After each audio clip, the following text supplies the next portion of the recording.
preferred seat. I'm sorry. Yeah, it'll be cozy. I'll sit in Chris's lap, but you know, I don't want to get sued. So It wouldn't be me. It wouldn't be me. Yep, they are. Miss, are we on TV? Are we gonna be live? Sharon, try that other microphone. Try that microphone. Yeah, there you go. This is like a fun thing to do. You ready, School Board Member Elrod? When I hit the gavel, we're going to be on.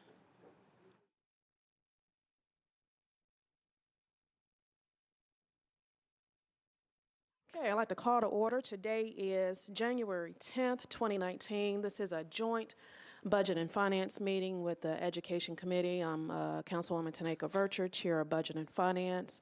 To my right, we have Chairman Councilman Steve Glover.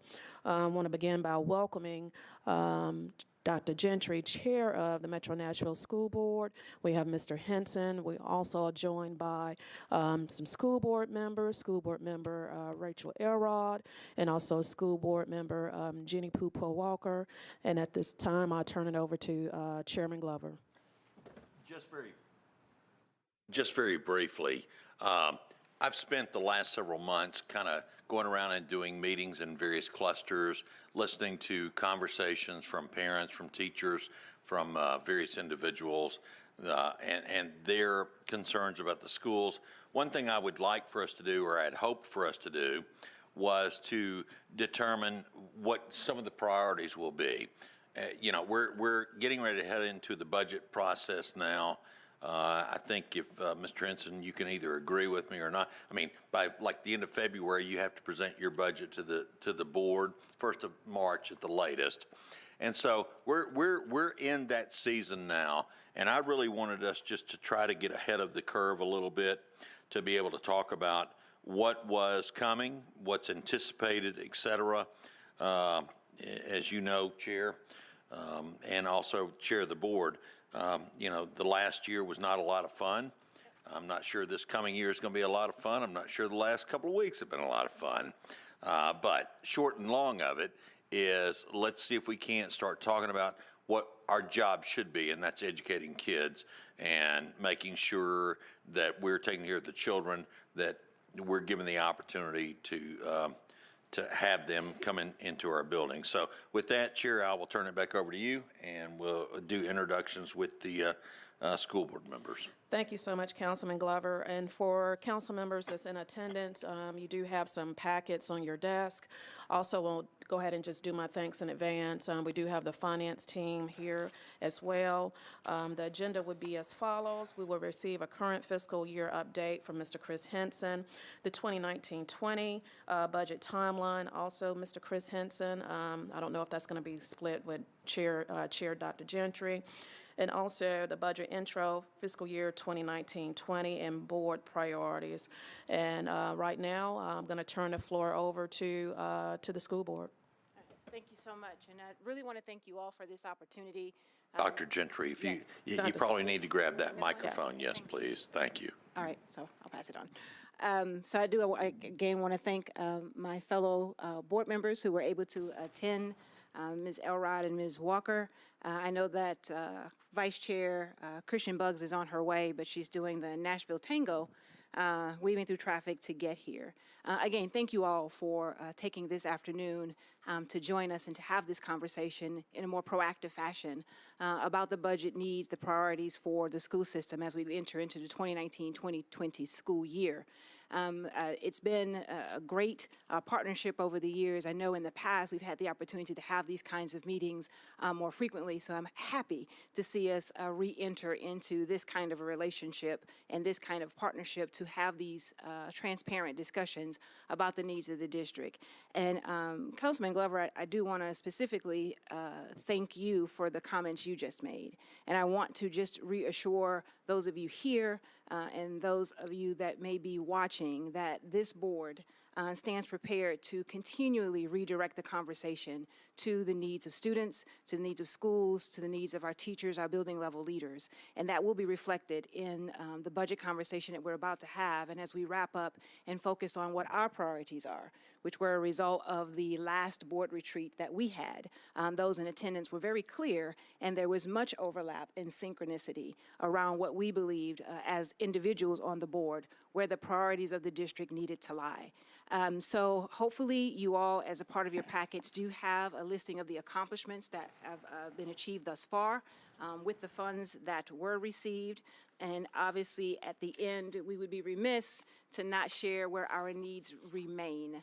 These are not our priorities. These are just areas of ongoing need, and we'll talk about priorities as we wrap up. But the push that we have seen recently in equity under our current administration, it will continue to be a priority for us. The budget discussion that you have we have today will be a beginning reflection of that.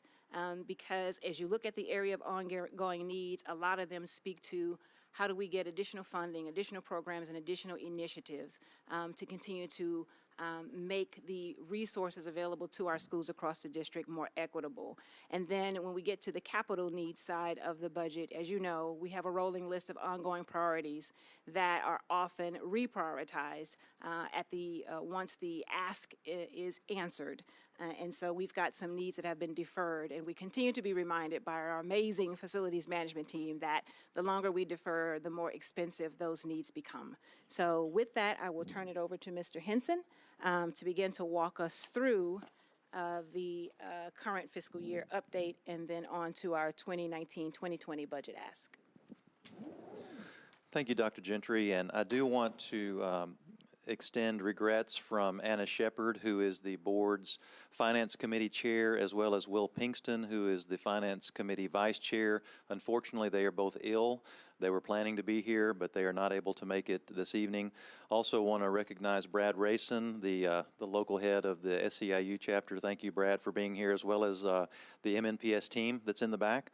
As regarding and following the agenda, but regarding the current fiscal year, as was mentioned and during our budget process, we did not include any additional state BEP funding for enrollment growth for this year, so we are not experiencing the same situation that we had last year where we did budget BEP enrollment growth dollars.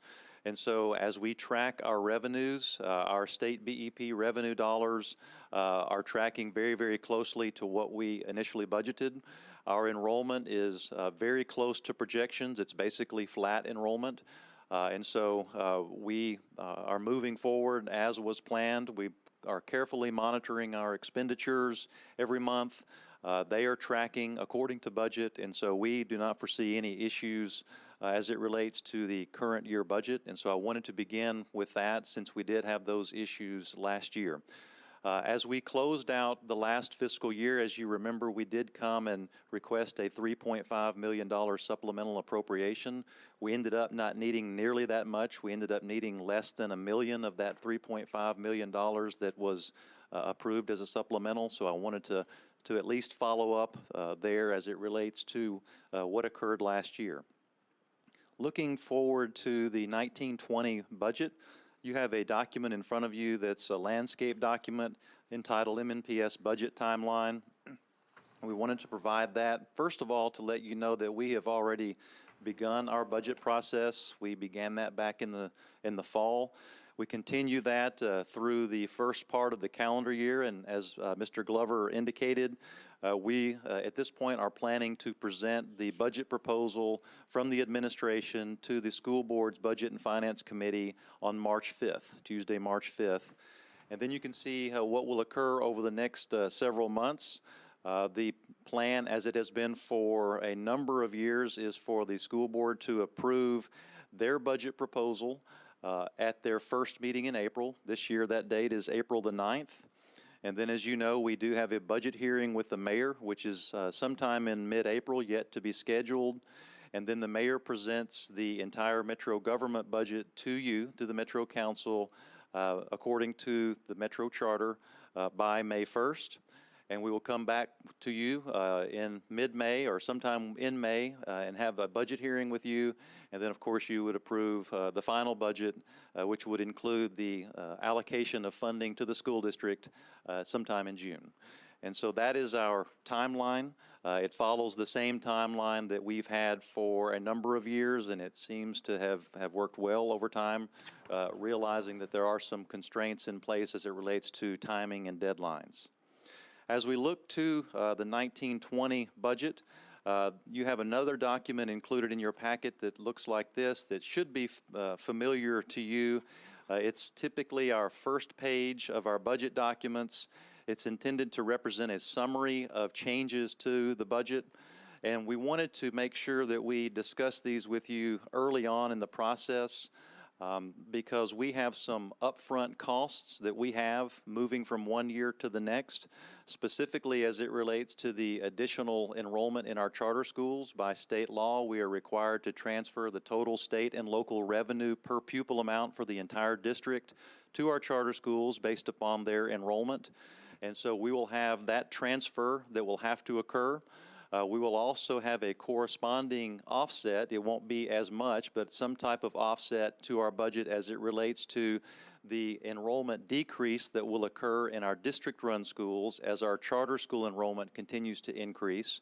And so we will be reflecting that decrease, that offset, because there will be fewer dollars that will be flowing out to our district-run schools because enrollment in our district-run schools overall the projection will be that it will continue to decrease, even though the overall enrollment for the district, we're planning for that to remain relatively flat. We also have benefit costs that we would have to budget as we did this past year. If you remember, our certificated employees' insurance increased as well as the certificated pension rate. The certificated pension rate is set by the state of Tennessee. All certificated employees, those employees that are in a position that requires a teaching certificate, are required to be members of the state retirement plan, the Tennessee Consolidated Retirement System, and we saw approximately a 15% increase in that pension rate from the state last year. We also saw an increase in the insurance for our certificated employees. Their benefits program is administered by the Employee Insurance Trust, which is made up of representatives from the teachers union as well as school board members and administration.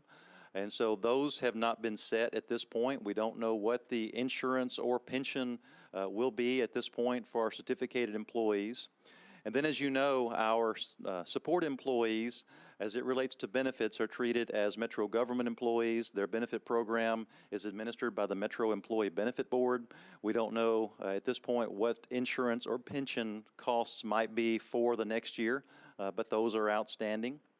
And then as we look to future potential for pay increases, we wanted for you to have some numbers in mind as it relates to pay increases. A step increase for all of our employees equates to approximately $8 million.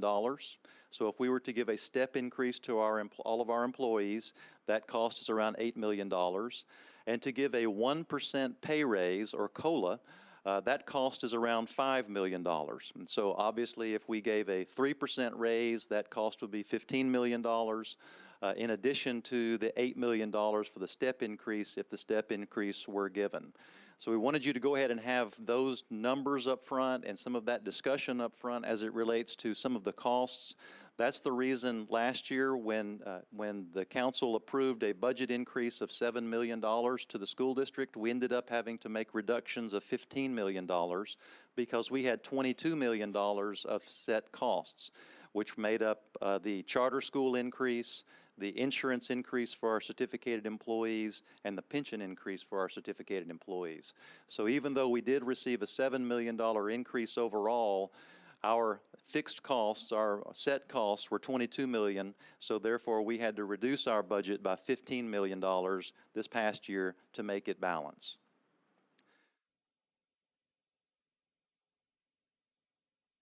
We also have a document in front of you that looks like this that I think you have seen before, that capital needs information sheet.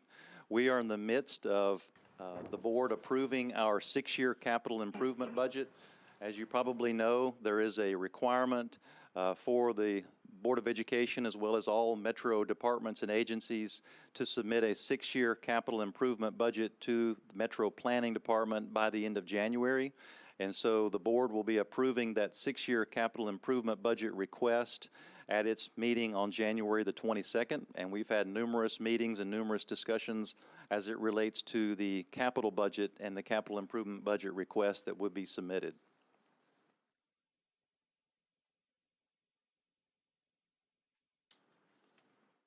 With that, I will turn it back over to Dr. Gentry and any other school board members to talk about board priorities moving forward as we look at this coming year's budget. No, the floor is yours, Dr. Gentry. Thank you. And so, and if you have that document as well, as I alluded to earlier, as a part of our board retreat, we were able to, as those of us who were in attendance, at the request of the director of schools, to just simply articulate where we believe the priorities needed to be with regards to the budget and where our asks would need to focus on, and what we would do if by some strange reason, Mr. Glover, that the ask was a little bit less. Where would we want the focus to be if some adjustments needed to be made? At the top of the list was definitely employee compensation, with those numbers being shared as Mr. Henson currently did. The second, number 2 that came up on the list was social and emotional learning. So those additional social workers, school psychologists, counselors, nurses, et cetera. Number 3 on the list was obviously was curriculum and instruction. And as you know, we've done some adjustments in how we're approaching that. And I just want to give a huge plug again to to Monique Felder and her team, who have garnered national recognition for the work they've done in early literacy. We've been tagged by several other school districts. We've given several presentations across the country on that work as well. Number 4, infrastructure, focusing on the HR needs, and how Deborah Story just walked in a few moments ago. For a district our size, our HR infrastructure is lacking, not only in numbers and probably levels of certification and expertise that require some additional pay to get the kind of talent that we need to ensure the support that's required, and obviously technology staff to just support the infrastructure, not within just the buildings, the classrooms, the central office, et cetera. And then number 5 on that list is parent engagement. We're currently looking at working on a policy around parent engagement, and then definitely beefing up how we reach out to parents, how we hear from parents, how frequently as a system and as a district we engage with parents, and obviously the bandwidth to then process that input and feedback that we receive and then pour it back into the decisions that we make for our students. So those 5 things, again, as a result of the board retreat, were the priorities that were articulated by the board.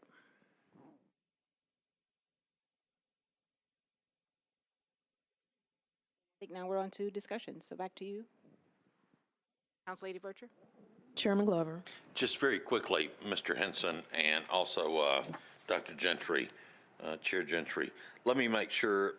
So on the TCRS, and then we're going to open it up, I believe, Chair, to the floor to let other council members ask questions. Yes. The 15% increase to TCRS was last year, correct? That's correct. Okay. Are you anticipating an increase again this year, or is it still kind of flowing the same way every other year? They changed several years ago to an annual recalculation from their actuary, and so Okay. we do have a rate change possibility every year. I've asked on several occasions what that new rate might be. Haven't received a confirmation yet from the state on what that's going to be. Okay. So, and I'll finish up with this. So what I was used to when I was on the board, we would basically see that and health insurance, the real heavier number every other year. You're saying now that can happen every year. That's correct. Okay. Thank you, Chair. Councilman Withers. Thank you, Madam Chair. This is a question that I receive a lot, and I think that I've and others on this body have asked this question and maybe received an answer before, in prior years, so I apologize if it's repetitive. But one of the things that I, as a district council member and speaking with principals and teachers and faculty, get questions about is, we do particularly sort of at the beginning of the school year, have students that transfer between schools for whatever reason. They may have enrolled in a lottery magnet and finally gotten on the list, or the parents may have determined that that particular school isn't the best fit for their child, so they want to try to a different school. So while I understand it can happen throughout the year, it seems like a lot of student transfers tend to happen in the beginning of the school year is what I'm hearing. I don't have children myself, but that's what I hear. But one of the questions or assertions that I get is that the dollars with that child sort of stay where the child initially was enrolled. And I wanted to revisit the question of when a child transfers from one school to another of whatever kind, do those dollars follow that child to the new school within that school year, and if so, during what time? We have a couple of different occasions during the school year where we make adjustments based upon enrollment. Of course, with as many schools as we have, and as many students that transfer, we don't have the capacity to do that every single time that occurs, because that could potentially be a daily occurrence. But we do true up the projections to the actual enrollment, and then after the first semester, we go back and relook at enrollment and make adjustments if needed. And so there are at least a couple of opportunities to reconcile the enrollment with what was projected, and then what actually came in when school started. And just to follow up on that question as well, Madam Chair, so I've heard sometimes that the dollars allocated to a school are based on prior year enrollment. Is that the case, or is it based on the current year enrollment for the overall budget for the school? I've heard kind of both, so I just wanted to get a definitive answer, if I may. The dollars that go through the student-based budgeting formula, they are based initially on projected enrollment, because schools receive their initial budget allocations in the spring, typically early March. I think this year's March 5th, I believe, Brian. So they'll receive their initial funding allocation on March 5th, which obviously requires that to be a projection. And then once we receive the 20-day and 40-day enrollment, which is month 1 and month 2, we will go back and make adjustments as needed. And then once we come back into the second semester, we will make other adjustments if needed at that point. So there's typically the projections, and then 2 actual enrollments within that school year, and then a 3rd actual enrollment beginning the second semester. Thank you. That's very helpful. Thank you, Councilman Weathers. Councilman Cooper at large. Thank you, Chair Vercher and Chair Glover, and thank you, Chair Gentry and school board members, Elrod and Pupo Walker. I see a lot of expertise here, so forgive me, and I'll ask some questions, and if there's more time, maybe come back. But given, I think this is a marvelous moment to do some teaching for the county on our school system. And to that, a couple of questions. We're clearly an expensive city to live in. We clearly have retention questions. It's not a criticism, but we need to retain great teachers. Clearly, there's got to be a compensation target or goal to help with our retention. And if you would just talk a little bit about that, about how undercompensated we feel that our perhaps teachers are, and where do we need to get that compensation level to get a improved retention rate? I know you all have been thinking strategically about that. And just if you would make that comment, and then one by one, I've got 3 or 4 questions about this same level, again, because I appreciate you being here, and again, to be able to teach the county about what the system needs to be a great system. Yeah, and if I could, I would love to invite Deborah Story, who is our Chief Human Resources Officer, if she could come to the podium. I will say that our Human Resources compensation area has looked extensively at not only teacher salaries in surrounding school districts, which obviously we compete for, and not just teacher salaries. Director Story, yeah. And not just teacher salaries in Tennessee, but looking at teacher salaries in our peer cities that we compete, because we compete nationally. And so we do look at all of that data. As you know, unfortunately, we were not able to offer any pay increase at all this past year, which really we feel like put us behind. But if I could, I will ask Ms. Story to give a little more information about that. I'd be happy to, and unfortunately, I didn't bring my pay study with me today. But right now, a new teacher with a bachelor's degree and zero experience would come to MMPS making about $44,000 a year. As they have more education, I believe at the doctorate level, it'll be closer to $50,000. And as we know, it takes about $70,000 to live comfortably in Nashville, Tennessee. Most of our teachers will often have other jobs in order to provide for their families. Now, what I'd like to say is that our MEA is in conjunction with board members and members of the MMPS staff are doing a compensation study for teachers, and they will be presenting the results of that study at our next school board meeting. One of the board members, or should I say one of the MMPA members, spoke at our last board meeting and said I think their recommendation is going to be 10% in hopes that they can get at least 5%. Mm-hmm. Is there any sort of projection of what a 5 or 10% increase, what the effect on retention might be? I mean, and what is our sort of retention rate now? I mean, I know people talk about it in sort of an alarming way, but I guess I don't know any specific statistics. Mm-hmm. I'd be happy to get back with you on specifics for retention. That's something we've been analyzing more these past few weeks. As far as, sorry, would you mind stating your first question? Well, you're marvelous just to educate us about your compensation issues with retention. Well, if I could just be very transparent.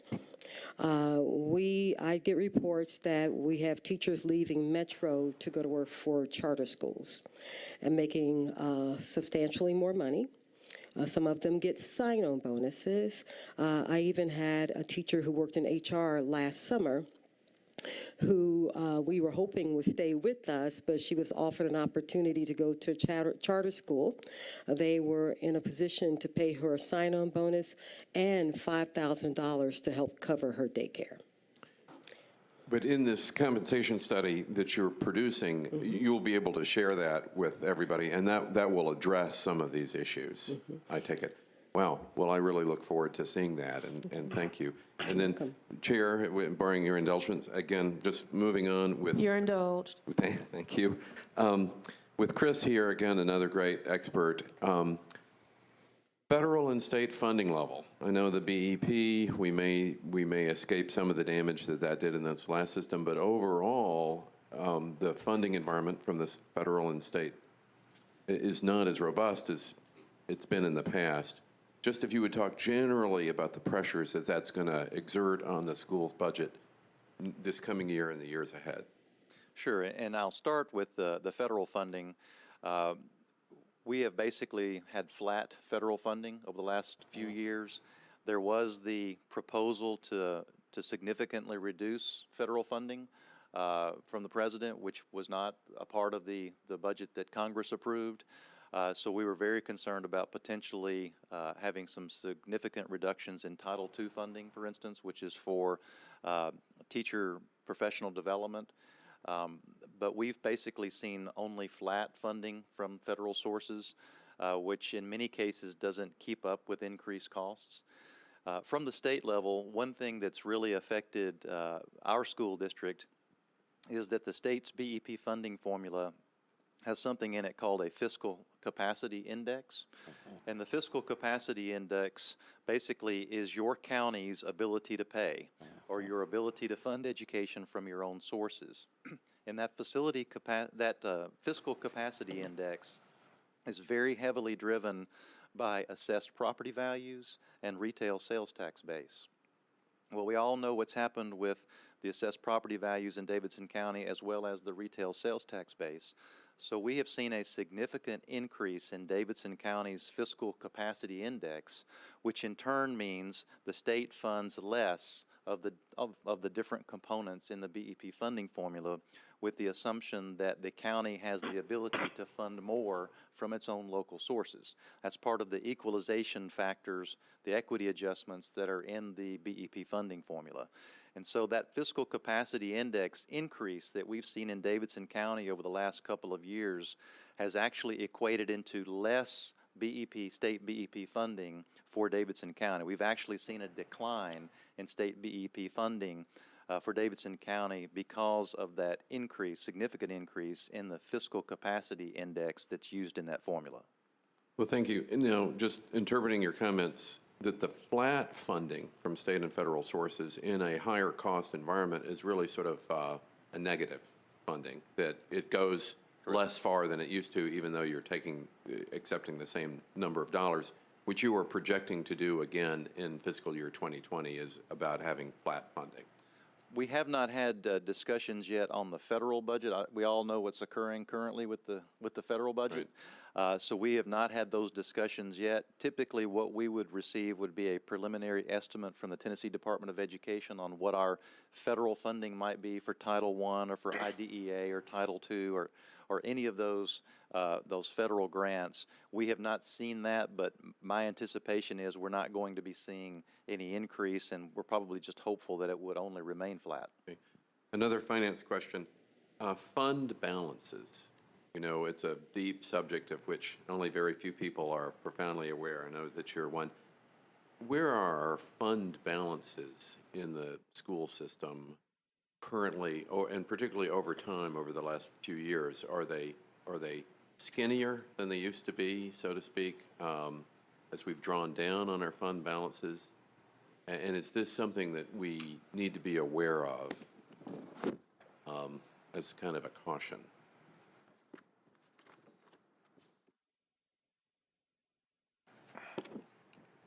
I've got a document on that if you'll just give me a moment. Oh, please. Well, and while you're looking that up, I've got another just general capital spending question. FCI scores for our school system, how are our FCI scores compared to comparable school systems? I don't know if somebody is here from the capital needs side, but just where are our FCI scores, which is kind of the physical quality of our buildings, compared to other school systems? And then again, is that, unfortunately, I think people are used to schools being older, and so we don't really think about it that way, but how do we really rank with peer systems, if somebody also had an answer to that question? Sure. The answer to your first question regarding fund balance, our estimated fund balance for this year is 3.8%, which was what we estimated we would close out the year last fiscal year, and we did not use any fund balance this year for our budget. And so 3.8% equates to around $33.3 million. The fund balance has vacillated up and down over time. The lowest fund balance percentage that we've had over the last 20 years was back in 2005. We had a 3.2% fund balance. That was mainly due to revenue shortfalls, particularly in the sales tax collections area. But we've had fund balances as high as 10 and 11%, 10%, 10.3% in 2007, for instance. And so it's vacillated over time. The use of fund balance has vacillated over time as well. Some years, fund balance has been used as a part of budgeted funding for the next year, and some years it hasn't. Of course, once fund balance is used as a funding mechanism for the next fiscal year, that must be made up the next year before any new revenue can be used for any other purpose. But that's been a common practice going back over 20 years ago, is over time, not every year, but some years, to use fund balance. But that fund balance amount, level, and percentage has gone up and down over time. Well, as a great expert on school system finances, is this an appropriate fund balance compared to other school systems?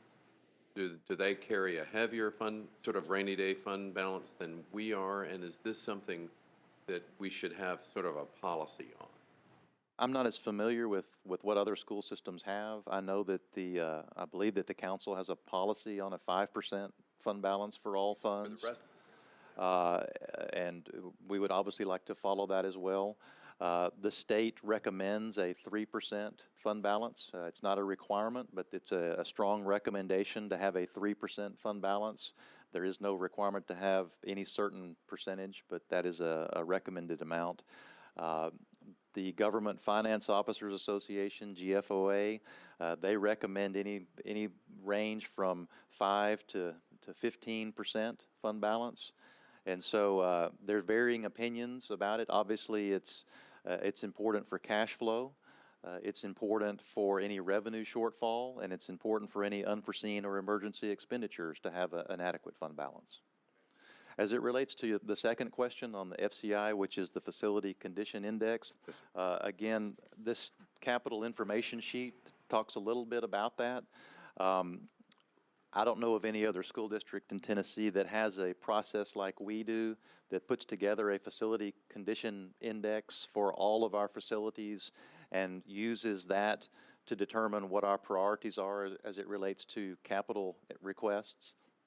But we have a very robust and sophisticated methodology to determine what that facility condition index score is for all of our buildings so that we can determine which buildings may need renovation or even which buildings may need to be replaced. In addition to which schools may need additions, classroom additions, or if we need to build new schools in high growth areas, that would not be the facility condition index, but it would be the building utilization, which would be a comparison of student enrollment to a school building's program capacity. So it's, in the end, it's really not possible to look at the Memphis or Chattanooga school system or the Atlanta school system and say that ours, are there any metrics that we need material investment, or that the quality and age of our structures are at this level and then they are up here? We just nobody has that information. Well, there's no standardized way that every school district puts that together, and so I don't know that there would be an apples-to-apples comparison. I will say, then you can see on this sheet that our average facility age is 49 years, and so we do have a lot of really old buildings. We do have almost 15 million square feet of space that we are maintaining, et cetera. And so that's going to obviously present a significant and sizable deferred maintenance backlog, which we have. But there is no standard or apples-to-apples comparison that we could make to other districts. But you also probably have, given the age, a higher operating cost per square foot due to a more aged facility with older heating and air conditioning systems. That's so correct. Conceivably, you could pull out what other school systems are paying to operate their square footage, I suppose, to begin to measure how expensive, what the additional cost is for having an older plant.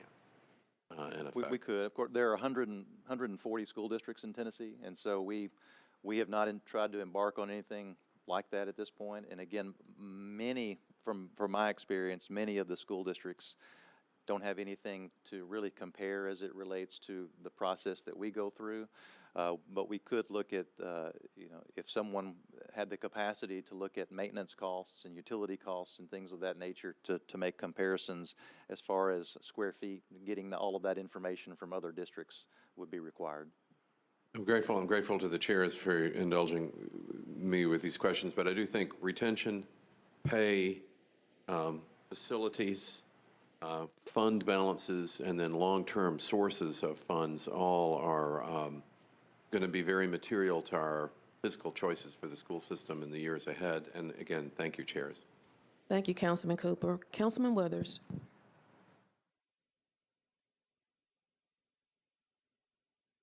Thank you. I wanted to follow up, if I could, on Councilmember Cooper's question with regard to the HR study for compensation. Definitely we hear a lot from teachers, but our support staff often makes quite a bit less than our teachers, but do very important work as well. Do we have any the studies to show how we're doing in compensating our support staff, paraprofessionals, and things of that nature compared to other districts? And is that information also going to be included in the study that M&EA and others are presenting? I'll defer to Ms. Story, but I will say we did, this past year, we did look closely at the paraprofessional pay rates, and we appreciate the Metro Council including additional funding so that we could upgrade those positions and increase the pay grade for the paraprofessionals. I think what Ms. Story is referencing is through the collaborative conferencing that the district and M&EA put together in relation to forming a compensation committee, and I believe that's specific to certificated employees, particularly teachers, but I'll defer to Ms. Story to see if we have any other information regarding support positions. Sure. Last year, we conducted a pay scale study for all of our employees, support and certificated. That information will be updated this year and will be presented for consideration. Okay? You have any more questions, Councilman Withers? Councilwoman Weiner. Thank you, Chair. I appreciate it. Thank you guys for being here at this late hour. I was stuck in traffic trying to get here, so thank you guys for being here. I know, imagine that, right? I just have one question, Chris, if you don't mind. I'd like you to speak to us about the funding that we get from the state, in addition to the BEP, whatever other funding sources that we get. Where does that come from? What does it look like? And what does the future of that look like, if you don't mind? We really don't receive much funding other than what comes to us from the state BEP funding formula from the state. The only other thing would be any state grants that we might receive or the remaining remnants of what's called the Career Ladder Program. The Career Ladder Program existed and was, there are no new entries, nobody can get into the Career Ladder Program going back a number of years, and so we still receive some amount of funding from the state through the Career Ladder Program that is flow-through dollars that go directly to those Career Ladder teachers. But other than that, it's mainly the state BEP funding formulas is the revenue that we receive from the state, other than potentially some state grants. So my next quick question, Chair, if you don't mind, I've been doing a little bit of digging, and my question that I posed was, we've got this Tennessee lottery, and my understanding from them is that K through 12 should be getting some of the funds from that. Are you saying that we get nothing from that? That's correct. Thank you. That's all I need to know. Appreciate it. Thank you, Councilwoman Weiner. Councilman Davis. Thank you, Chair. Appreciate everyone being with us today. I apologize. I also missed the whole beginning spiel, so if I ask something that's you've already said, I apologize.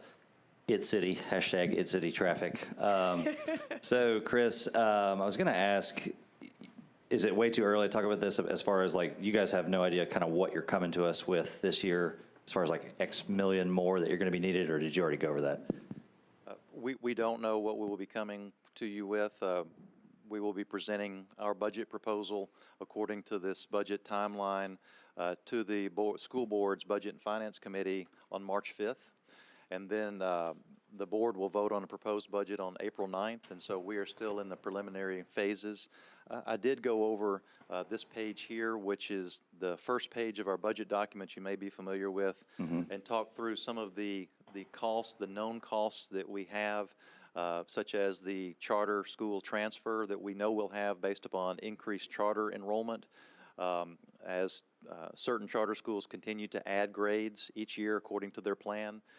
We also talked through the issue of employee benefit cost increases, which we had this past year for our certificated employees, both insurance increase and pension increase, and also gave what the preliminary estimate is for a step increase for all of our employees, which is about $8 million.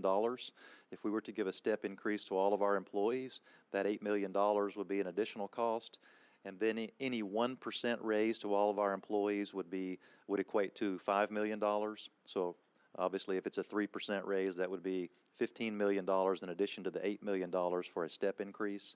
So we went through that, but we haven't really gotten into what the overall request might be.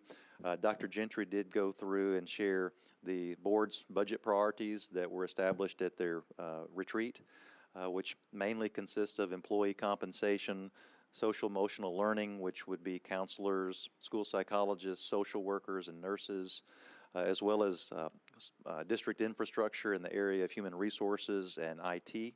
And so talk through some of those things, but haven't gotten into any of the specifics at this point. Okay. Well, that's great that you guys are talking about employee compensation. Obviously, that's what we're all kind of most concerned with and totally understand. Was going to make a comment. We know we've kind of hamstrung you a little bit last year. We understand that. Budget is what it is. Operating and with capital. I mean, I know you guys have a huge capital need, and hopefully, I'll just put it out there publicly, we can put more over to you this year. I know we have renovations, we've got new schools I'm sure we need, and a lot to do. So at deferred maintenance, as you mentioned earlier, Chris. Okay, well, one of my questions was about COLA, so that helps 1%, $5 million, each 1%. The step increase, as you mentioned. Still on my wish list, of course, is the paid family leave. I know that's like almost like a nice to have at this point until we get you more funds, but I just like to keep putting it out there publicly, that we really want you guys to have the paid family leave as well on your side. And then I've been asking some folks, union, SEIU, I guess, people about support staff getting the living wage bump, just where everyone there's a floor of the $15 an hour.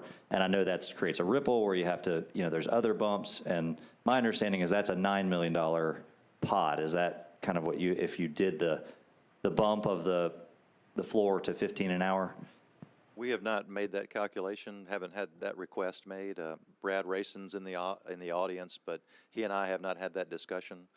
But that's something that we could look into. But as you indicated, that would have some other effects, some ripple effects on some other positions as well. But we've not looked into that yet.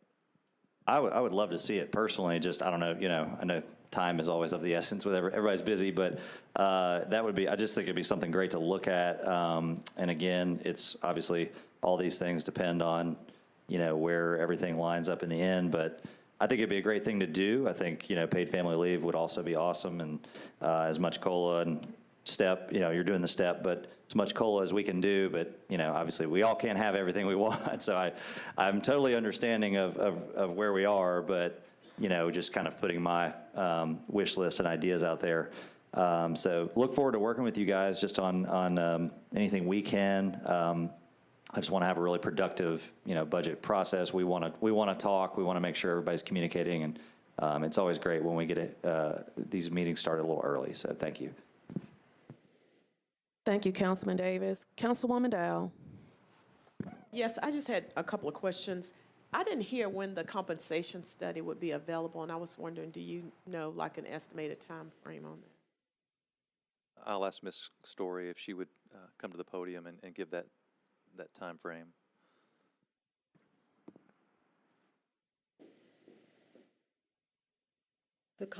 My compensation director is working on it now, and I would hope by mid-February. Okay, that'll be good because we'll have it in order to evaluate this. One other question I had, do you know if in the compensation study, and I asked about this at the last budget time, if there's some way of differentiating like highly compensated people employed in MMPS from the actual educators who are in the classroom engaged in learning with the students? Because I've heard mentioned a couple of times before about when we've done raises that a lot of times the people in the classroom who are really teaching is not trickling down to them. So I was just wondering, is there some kind of way that we, on that compensation analysis, like you can, how many teachers and the average salary between this many years of experience, and then maybe differentiate the principals, not saying that they're not involved in the learning of the student, but I'm really trying to isolate those teachers who are in the classrooms engaging, learning with the students. So if you had something to pull that out. Sure. when we've done the study, when we did it last year, there was a section just for certificated staff, non-admin, and then a section for admin and a section for support. Okay, because I do know that I sponsored the audit a few years ago when we looked at teachers' compensation, and one of the things came out of it was that in bumping the salaries up to make us competitive with the other areas in the state is that it applied to most of the teachers who were being newly hired. And so some of the teachers who are already in the system that started with those lower salaries, that they didn't receive the compensation. So someone coming out of one of the universities took advantage of it, but a teacher that may have come 2 years or 3 years before was starting on that salary that she came in on. For example, if they came in on $35,000, I've been there 4 years, and then a new teacher came in that year when we did the bump up, that teacher, her pay was not adjusted, or his pay was not adjusted. So that's why I want to see that data. And I have another question about, I heard you mention to Councilman Withers about the charter funding.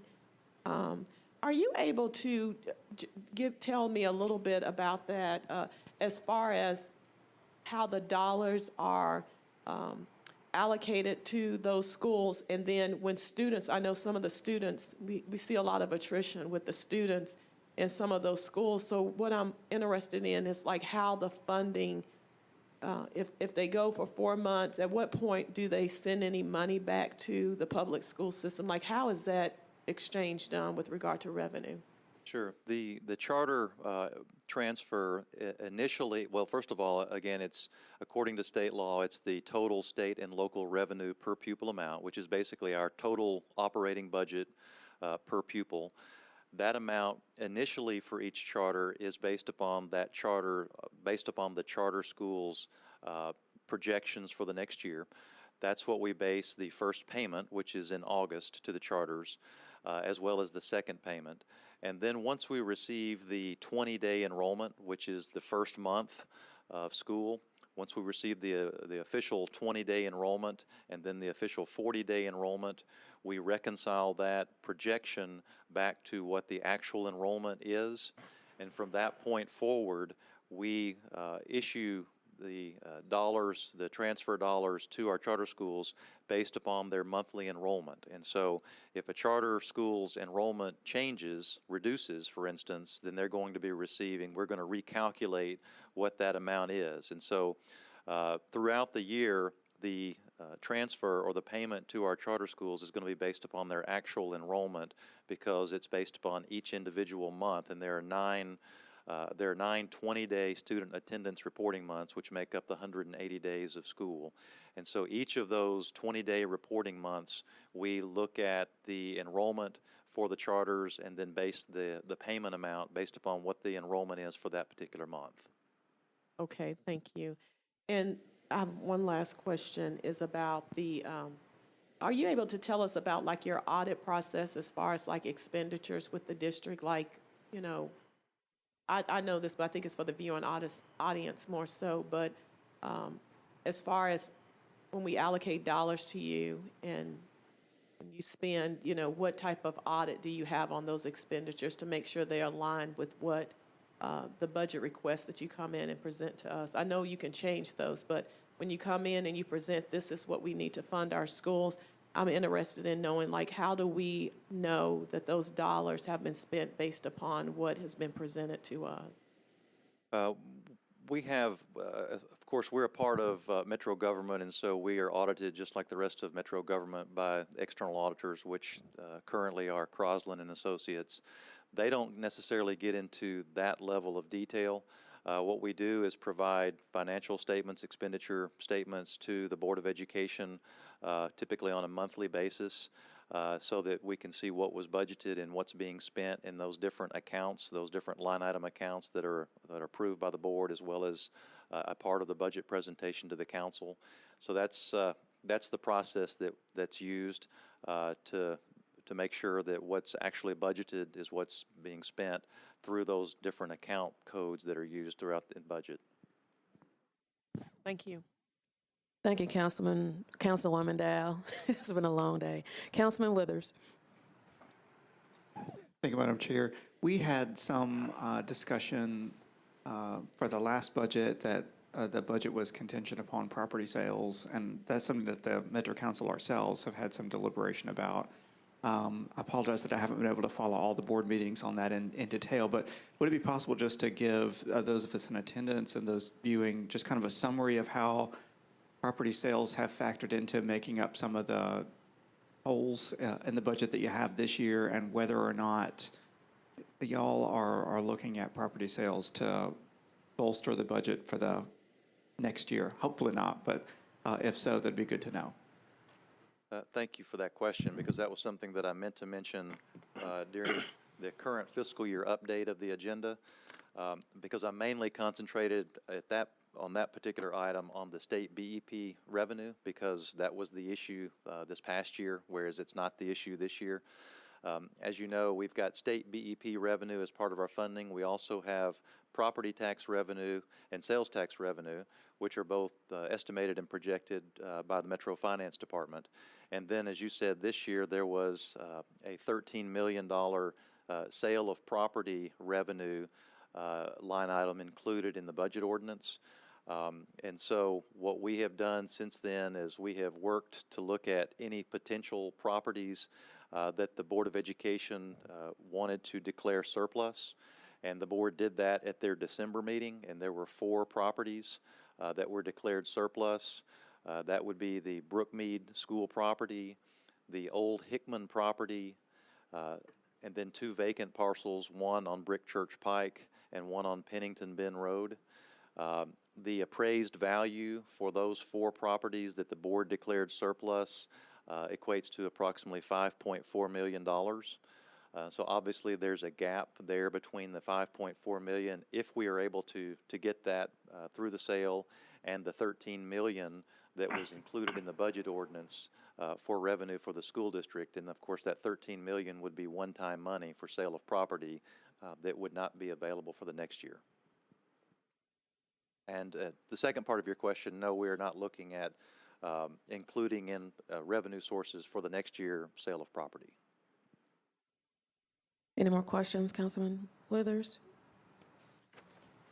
Chairman Glover. All right, so I would like to kind of go back through and kind of highlight a couple of areas, if I may. Chair Gentry and Mr. Henson, I guess, as I'll kind of ask these questions broadly, and then you guys determine on where we kind of go. Let's go back to the $13 million on the sale of the piece of property. If that doesn't occur, is there going to be a shortfall for revenue projections for the schools this year? That would be correct. Right. Yes. Okay. All right. Let's go back to the beginning of the conversation. One of the things that I heard that we didn't hear in the board retreat was communication piece. Dr. Gentry, I did hear parent engagement, so I'm assuming that may fall along that line. So I don't want to be rude and not assume that. No, we've actually already, we've hired a director, head for communications. And so that planning and that process is underway. We've reached out for some nonprofit support to sort of beef up sort of the messaging. And then you are correct, a large piece of that communications would be covered under parent engagement. Okay. I had a feeling that might be where it was, so I didn't want to assume anything. Going back to the charter schools cost, I have been talking to Randy Dow with KIP and kind of walking through the numbers, kind of understand that. I know that we've had multiple conversations over the years on the amount of money that goes to the charter schools and then how they utilize the money, what it's taking away from the public school buildings, and we can have a lot of debate about what that actually means. But has engagement continued with charter schools, what's working in those buildings, and trying to incorporate the success stories of those buildings into the buildings that are not charter schools, that are managed by the Board of Education and Director of Schools? If it would be okay, and if Dr. Narcisse would agree, Cito, would you mind coming to the podium and talk about the collaboration between district-run schools and charter schools and best practices?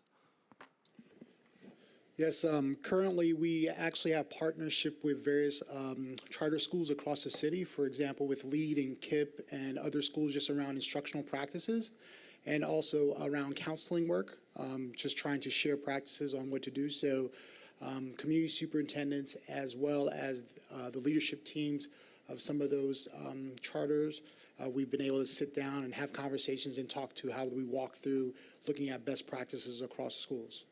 And are we also asking their graduation rates, their ATC scores, all of those things, and also comparing the amount of money spent on the child and looking at the model that they have? Are we going that deep into it? Usually when we get together, we talk specifically about a particular project or a particular focus and then build off that way and then compare and contrast where we're seeing challenges, and then we strategize how we can kind of support each other through that. And that's kind of how we do our learning. Okay. So then not really talking through how they spend their money versus how we, quote, spend our money and comparing what I'll call apples and apples in that arena. Is that what I heard? Yes, I mean, we don't, with the specific partnerships that we have in particular schools, it can be around a particular project. However, in our charter office, we actually have conversations around budget or variations of pieces, but that's to the extent that we do that work. Okay, thank you. Mr. Henson, I think you're going to be the one who would need to answer this one. A few years ago, I'm trying to remember when it was, I know you came to the council and asked us to increase the budget for schools to where you would raise teacher pay to $40,000 for an entry level, and I believe that was for a BA degree at that point. I'm trying to remember, was that 3 years ago? Was it 5? I hate to say this, we've been doing this for a while. I don't remember the exact timeline of that. You're right, we have been doing this a while. I don't remember the exact date either. I think it was longer than 3. I think I'm hearing 5 years. Okay. It was when Dr. Register was here, and it goes back to what Council Lady Dowell indicated, where there was a compression of the first 5 years on the salary schedule to be able to achieve that with the funding that was available. And so as Council Lady Dowell indicated, all of the teachers on the first 5 steps were receiving that $40,000 salary amount in an attempt to increase the base pay to $40,000, and then over time we have increased the steps so that that situation no longer exists. But I do believe that was around 5 years ago. Okay, and then so the starting pay for, and I'm going to use the teacher for the BA. When we moved it to $40,000, I want to say it moved us to like 3rd in the state as far as starting pay. I think I may not be exactly right, but I think I'm very close. Where do you think we are today compared to the surrounding counties on starting pay we offer our teachers? I'll ask Ms. Story to come to the podium. I know that data is collected by the Tennessee Education Association, and they survey all districts' salary schedules. I don't know where we currently stand. I don't believe it's at that high of a level at this point, but I bet that's part of the compensation study, so I'll defer to Ms. Story. Okay, thank you. Yes, it is part of the compensation study, and from my memory, we were below average to those districts that we compete with. We were paid less at MPS. Okay. So I'm going to piggyback on Council Lady Dowell. I think that's sort of important for us to get an idea of where that is. And then, Mr. Henson, again, you're going to have to, I'm calling on you because you and I have had these conversations about numbers and money, et cetera. I believe under state law, if you dip below 3% on your fund balance, it no longer can be used for operational. It literally would just have to be used for emergencies only. We couldn't reach in there and utilize any of those monies. And is it 3%? I believe that's what the state law says. That's correct. The state law says that only the amount that exceeds 3% can be budgeted as a funding source in the next year's budget. which is obviously a strong recommendation for a 3% fund balance, but not a requirement. So if a school district has a 3% fund balance or lower, then none of that fund balance can be used as a funding mechanism for the next year's budget. Okay, and then Chair, I'm going to wrap up with this.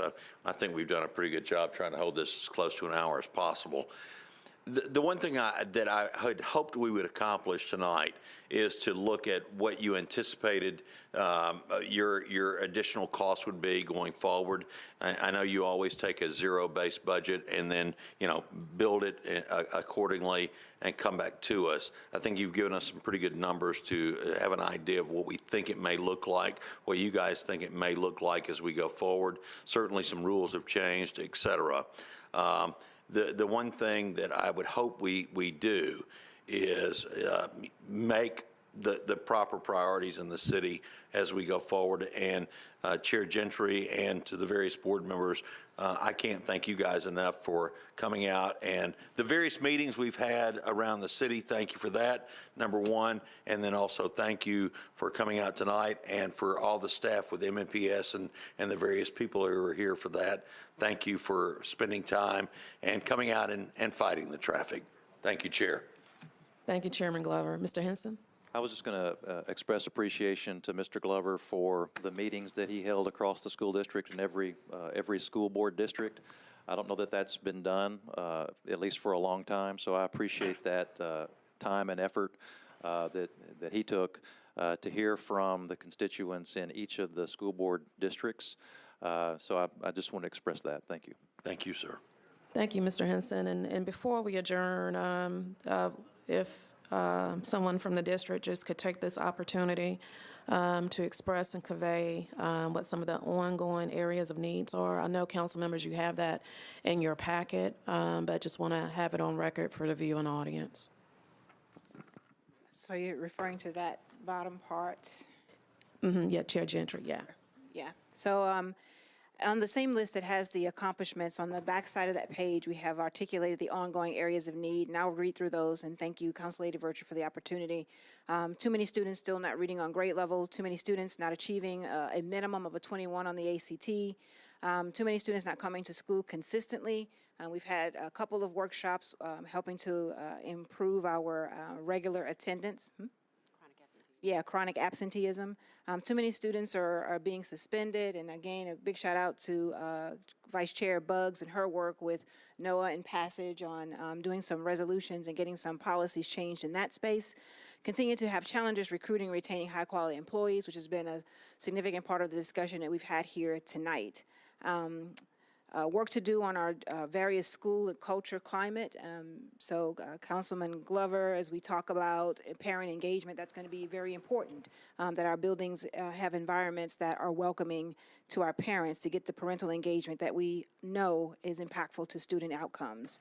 Effective internal and external communications are still a priority. We're doing work in that space with new hires and other external partnerships. Still have work to do in building a team that supports one another and puts our children first. As you may have heard reference to some of the Arbinger Institute work that the team back there have been involved in, and we've get nothing but positive feedback for the impact that work has had and is still ongoing work. Continue to work to strengthen our governance and procedures. That would be us sitting here. We do constant, and thank you to Board Member Jeannie Pupo Walker for her work in leading the governance work and reviewing our policies and ensuring that we're in compliance, and more importantly, as a part of our role, that we have policies that support the progress that we're trying to see and achieve in our schools. And then finally, strengthening our ability to partner with families to better support students. Again, that's a space in parental engagement and communication as well, so they understand what's important to us and they understand what it means to be a good partner for our schools and great advocates for their children. So thank you for that opportunity to share. Thank you so much, Chair Gentry. Did you have anything else, Chairman Glover? No. Once again, just thank you, everyone. Yeah, And thank you again. Thank you to my fellow board members that were able to come out tonight. Thank you so much, Chris Henson, for always being here with us and doing excellent work in the budgeting. Thank you to the council for this opportunity. And big shout out to the MMPS reps in the back of the room and our SEIU partner as well. Bye-bye. I think that's our first shout out in the chamber, guys. So thank the committee members and the council members in attendance. Want to remind Budget and Finance Committee members that we do have a joint ad hoc affordable housing and Budget and Finance Committee meeting January 14th. That's next week at 5 p.m. Also, for anyone want to come out to the Blue Ribbon Commission meeting. That is tomorrow at 11 a.m. also. And thank you, committee members and council members, for being in attendance, and we are adjourned.